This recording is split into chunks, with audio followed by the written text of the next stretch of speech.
Yo, what's up, broskies? Kiana coming at you with a little mail day opening. Let's just see some cards, spicy cards are picking up. Go ahead and like the video if you like the video. Comment on the video. Subscribe if you haven't already. So I'll get into it. It's your traps. Hope for escape.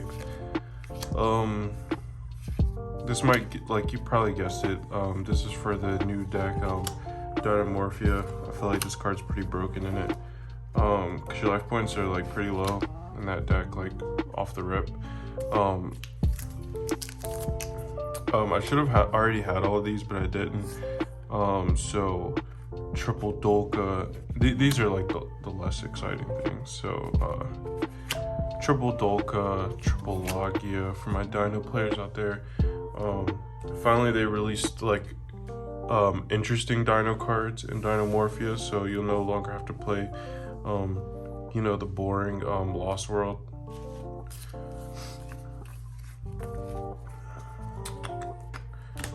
Or maybe you can still play Lost World in it, I don't know, because I'm definitely still playing Fossil Dig in it. So I picked up 3 of those because the new archetype's like all dinos, so you can search out like literally anything. Fair Flames is an interesting card that I think if the deck takes off, like this is a card that could definitely probably see like a bit of a spike.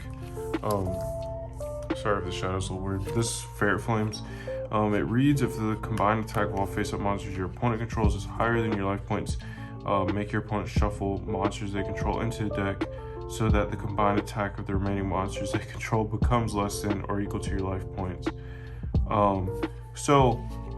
I've been testing this deck out a lot on Dueling Nexus, and usually by like turn 4 I have like 100 life points left, which sounds crazy, or I'll like have like 125 life points left. So this card's like live like instantly. Turn 2 you're usually under like 2k. Next up, some speedword stuff. Kane's on the job of building this, so if it takes forever to get out, comment like fuck you, Kane, because this is 100% on him. This card's pretty crazy. It just searches like any win card. Speedword Scratch. These came out of the Brothers of Legend. Clearwing, we didn't have that. Next up, some vampire cards. Kane's building vampires also. Shadow Vampire, Vampire Grimson, Red Baron, Vampire Vamp, Triple Retainer, Triple Familiar. Familiar and Retainer are like by far the best ones. Make sure this shit's on screen. The little ones are by far the best ones. They kind of like spam and stuff. Like I know that. Can probably be able to explain a little bit better because he actually played like a competitive vampire list. It might be on the channel somewhere, but I doubt it. I think it was before we made the channel. Because these came out back in like damn, what was that little shit called? I don't know. These came out the Striker set. Some of them did. That's it for those. Oh yeah, Vampire Awakening is a pretty cool card. But with the vampire support that came out in the newest set, we thought we'd pick him up. He was really interested to play them because rank 8 looks kind of cool and it's generic. So we picked up the entire Inzektor cord, Zektrike Kou. I think this is the one the fans voted on. Choose one Inzektor monster from your deck, either special summon it or equip it to one Inzektor monster you control. Me and Ken were not in the game during like this deck's like peak. Hold on, I'm trying to. Does that look better? Looks a little bit better. Whatever. You can see close up my hands. Yeah. So is that better? Yeah. So this is we didn't play during the heyday of these cards, but oh, they're interesting. They spam pretty well. The company I picked these up from, these cards like warp super bad, but whatever. Dragonfly, Picofelina, Exabeetle. That's It's not good. I'm so sorry. I'm fixing the camera angle. So, okay. Exector, Beetle, sorry. Stag, Zek Caliber, Hopper, Ladybug, Centipede, Hornet. I mean, they look super cool. I'll be building this one. Right off the rip, seems pretty susceptible to Nibiru, so that kind of sucks. But we have like 9 copies across the designator at this point because they dropped so low. So we just picked up like a few sets of them. Also, shout out Kane on the channel. He's not here, but he finally graduated. Got a big boy job, so that's pretty cool. For the channel for like 2 years, we've been joking that he has one more semester left, and now it's finally over. But get into this. So these are what I'm most excited for: Dynamorphia, Stealth Bergia. All these cards are insane. The deck profile will be dropping this week because I've already been testing this like super heavy. This one you don't have to pay for like cost of your trap cards if your life points, I believe, are under 2k. This one on summon sets a trap from your deck. They're all traps. This Dynamorphia domain is your let me make sure y'all can see these because you're gonna want to see these. Okay, this fucking camera angle. Okay, domain's like the nutty card fusion summons from the deck, so it's like all fusion, but you got to pay half your life points. Everything's pay half your life points. Dynamorpher reversion, this one pay half your life points. Banish 1 counter trap, copies its effect, so you can have Solemn Judgment in the grave, Solemn Strike, so it doesn't copy the cost. You're already paying half. And then with Dynamorphia Stealth Bergia, all these become super free. So imagine like Solemn Judgment 6 times for free. That's pretty insane. That's essentially what this is. Next up, Dynamorphia Kentrigina. This is 4k. It'll never be at 4k, unfortunately, because it's equivalent to your life points. Less than or equal to your life points. The biggest that I've gotten it up to is like 38, 23 or something like that. But this card's pretty insane because you can have your life points, banish 1 normal trap from your graveyard. This effect becomes that trap cards. If this card is drawn about a card effect, you can special from 1 level 4. Dynamorphia from your graveyard.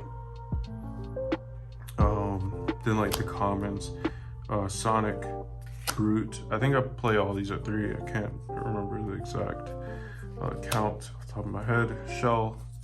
Oops, it's not even on the screen. Shell, Alert, Diplos, sick artwork. Like I said, finally some good dinosaurs. Those old ones are kind of boring. But that's it for these. Obviously super excited about playing these bad boys. Also, you're gonna see a lot of profiles probably this week on this deck. Do not play Skill Drain. That shit's so stupid. That's so stupid in this deck. Skill Drain's at 3. Motherfuckers put that thing in everything. Skill Drain's good, but just don't run into this. Alright, last up. Okay, so this is got some Libromancers, Kane's Vampire support.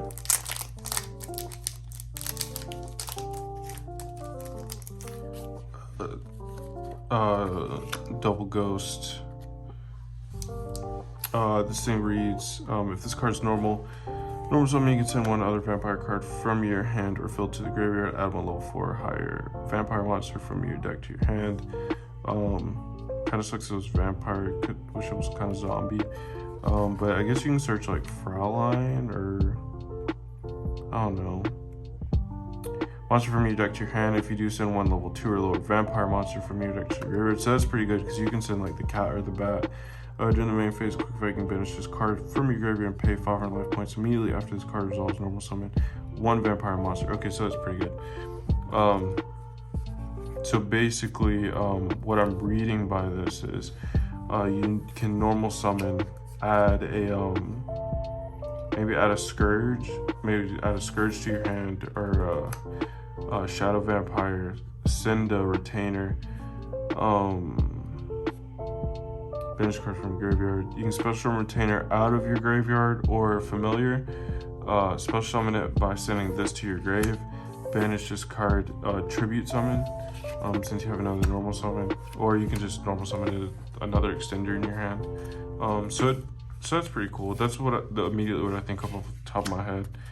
Can probably know a little bit more about it. Rank 3.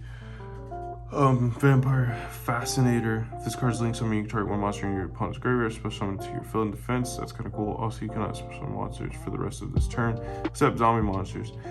So one thing about the vampires, they like having possession of your opponent's cards, because the extra deck kind of does shit with it. You can tribute one vampire monster, then target one monster your opponent controls, take control of it. So this is pretty crazy until the end.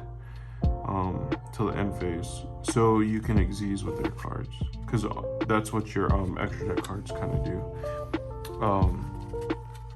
Probably one of my favorite cards I'm opening up right now, Mutant. This card's crazy, much needed. If you know me, on Master Duel, I think I have like 3 separate times when I went on 10-game win streaks with Mutants alone. In real life, I've like won a lot of local tournaments with Mutants. This is kind of everything it needed. If you control a Mutant card, you can special summon this card from your hand. You can tribute this card, then banish one Mutant, kind of like the rest of them. Special summon one monster from your hand deck based on the banish card. So monster, beast, spell, mist, trap, Mutant arsenal. Just a fantastic card. Everything we needed. Probably should have done this video at night. Lighting's weird. Okay, last up. Romancers. I just thought this artwork was sick. Hopefully you don't have to run like Divine or anything, because I'm not trying to pay those.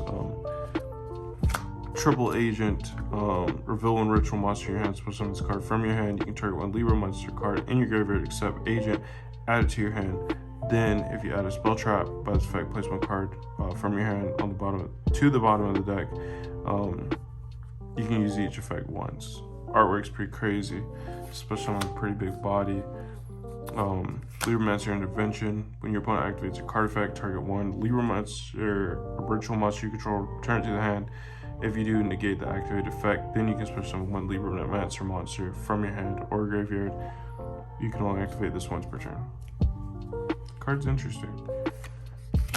Magi Girl. I'm not gonna read all these. First appearance. So Geek Boy is pretty crazy. He seems pretty crazy. On first read, you can reveal one virtual monster in your hand. Special summon this card from your hand. If this card is special, you can add one Libromancer spell from your deck to your hand. So reveal one. So you can run like pre-prep in this deck. Reveal it, special summon, add this. You can add one Libromancer monster from your deck to your hand with a different name than the cards you control. During your main phase, you can ritual summon. So that's the ritual card, obviously. Then you can go directly into your fire starter. He's interesting. He's kind of hard to get over. This card's ritual summoned by using a monster on the field. It cannot be destroyed or banished by card effects. Gains 200 attack and defense each time your opponent activates a card or effect. While you control this card with attack less than 3k in the monster zone. So that's a lot of effects. That's 1200, so like 6 effects. He's at 3k. Pretty cool. And then last one, Doom Broker. Just like, let me get that. Doom Broker, that shit's crazy. It's zesty artwork. But that's pretty much it for these. Let us know in the comments what you're looking most forward to, which deck profile you're looking most forward to. Dynamorph is probably going to drop first anyways, but whatever. I'll still let you vote on it. So comment, like the video if you like the video, subscribe if you haven't already, and see you next time.